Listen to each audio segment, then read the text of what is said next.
Professor Lehmann, what are the particular challenges of EHRs with regard to children? Children are not little adults. Children, unlike adults, change and grow and develop constantly.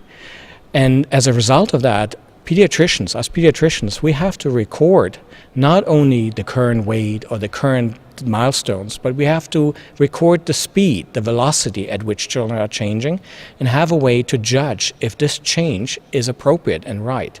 Further, children must be dosed based on their weight or their body surface area. That means it adds another layer of complexity and makes medication ordering for children significantly more difficult. In addition, children are at an age where they require a lot of immunizations, and pediatricians need help to be reminded of the right immunization at the right time in the right interval, which adds yet another layer of complexity. Issues related to guardianship, the parent who is allowed to have control over the child and be able to take the child to the doctor, need to be reflected in electronic health records. So pediatricians have needs for many, many functionalities, not just scratch the surface, that are not necessarily included in an adult electronic health record. So what has been the work at university hospitals in this context? Well, we have had to modify commercial or homegrown systems significantly to adjust to our needs. We built, for example, medication dose alert systems that allow us to compare the dose based on weight-based dosing criteria. We have built ordering systems that allow us to order things like infusions or parental nutritions that is needed for children in a manner that is safe and reduces errors. We have built antimicrobial stewardship programs. We built one, for example, for pediatrics that managed not only to reduce the use of antibiotics in children, which is important, but saved our hospital $400,000 the first year. So what has changed after introduction of meaningful use?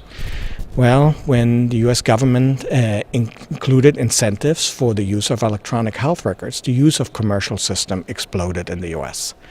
And many hospitals went from the homegrown system to commercial systems.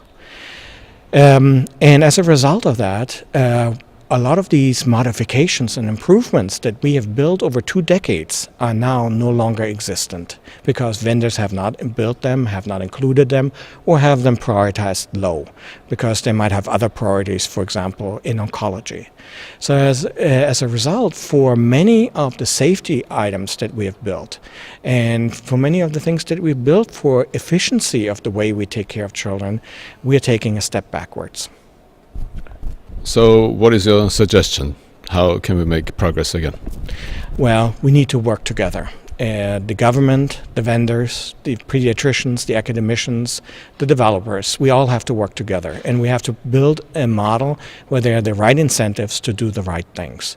So for pediatrics, that means we developed the pediatric model EHR format that lists the functionalities that are important for pediatrics, and we prioritize that so vendors can actually take that list and start implementing in their EHRs.